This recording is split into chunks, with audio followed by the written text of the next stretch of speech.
Hi mga palangga! Welcome to my channel.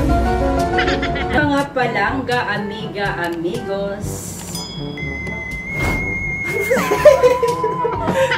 Iba-iba po yung wala na. Hi mga palangga! Welcome to my YouTube channel.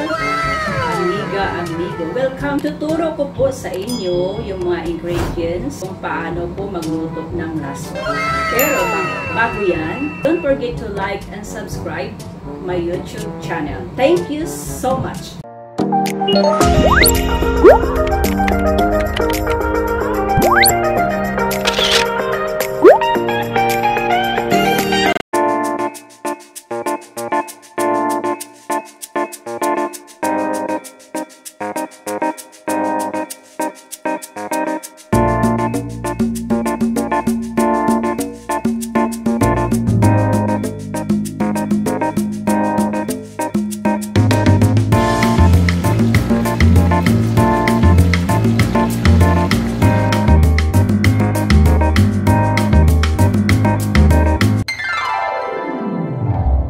Isipin nyo malaswa o ano ba yung malaswa. Ang laswa po na sinasabi ay yun ay Bisayang dish po, Bisayang pag-ulam na iba-ibang klaseng gulay na hinahaluan ng isda or daing, dry fish, yung ganun. Laswa po ay isang halo-halong gulay. Galing po ito sa probinsyang Negros Occidental, Bacolod. Basta sa Bisaya po ay kilala na po yung laswa. Mga palangga, ito na ngayon ang ingredients natin sa laswa, no? Pakita ko po sa inyo itong asin, salt. Ito ay medyo talang lasang maalat siya kasi asin. Ito naman po ay talong. Tingnan ang hiwa ng talong, maganda po, sexy, maitim po. Yan, alam niyo na kung anong maitim. Tapos po, mayroon po tayong kamatis at sili pong mahaba. May okra po tayo, medyo madulas ito. Kaya mas marap-harap to kasi madali siyang, alam mo na yun. Ito, ang hiwa ko ay papagrado. At may isda po tayo. Pwede po kayo maglagay ng daing o hipon. Ito po ay isda.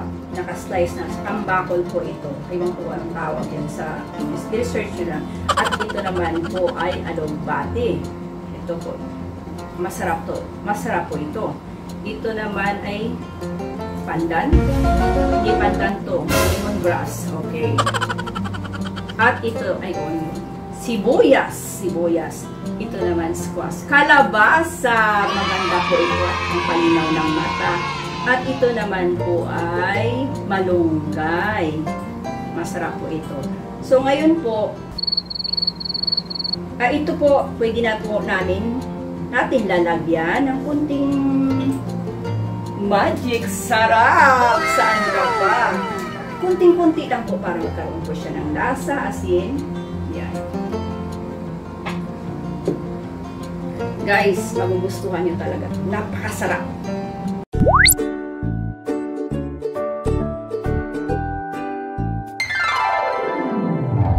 Ayan, pwede kayo maglagay ng alugbati. At parang nahuli.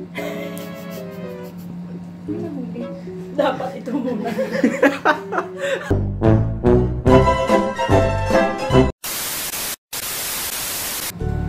Unang step po, pakulo po tayo ng tubig. Ito na po siya.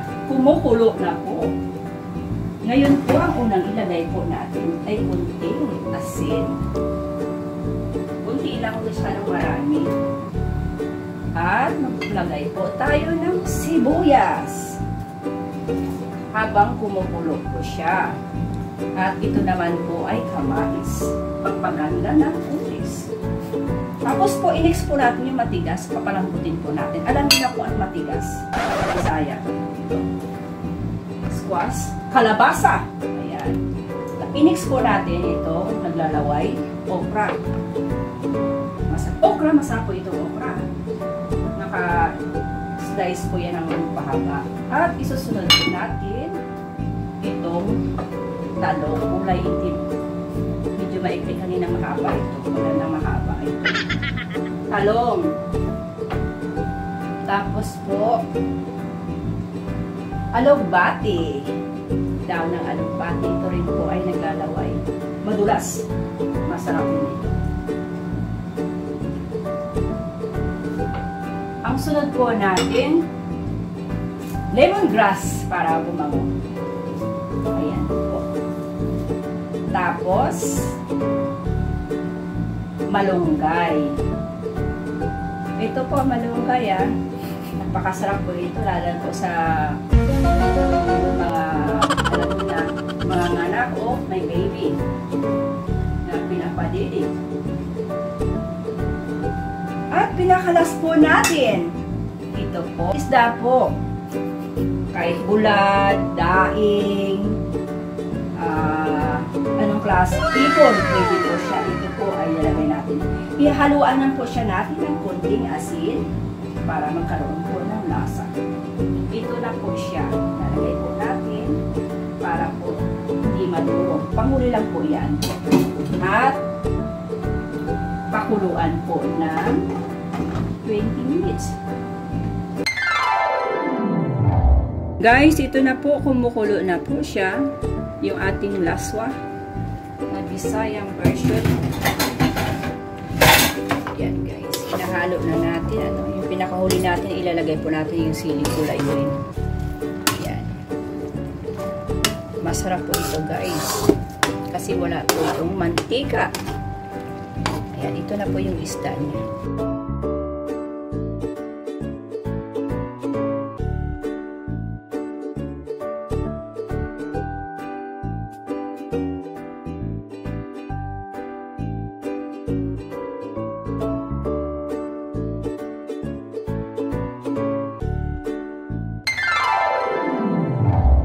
Guys, ito na. Guys, ang sarap talaga. Sabaw na ulam. Ayun po guys, kung sa tingin nyo ay kulang pa ng panglasa nyo at baka matabang, pwede ito po kayong maglagay ng toyo. Lagay nyo dito sa sausaw nyo. Parang ganito lang yan. Yan. Tapos, kung kayo ay naglagay na ng toyo dito sa inyong laswa at wala po kayong panglasa, baka iba na po yan. Magpatingin na po kayo sa doktor, baka COVID na po yan. Guys, kung may natutunan po kayo sa aking video, marami po salamat. At kung nagustuhan nyo po, please like and subscribe my YouTube channel. Damo, salamat sa inyo talaga. Ako lang na yan. Bye! Enjoy! Thank you so much! Woo!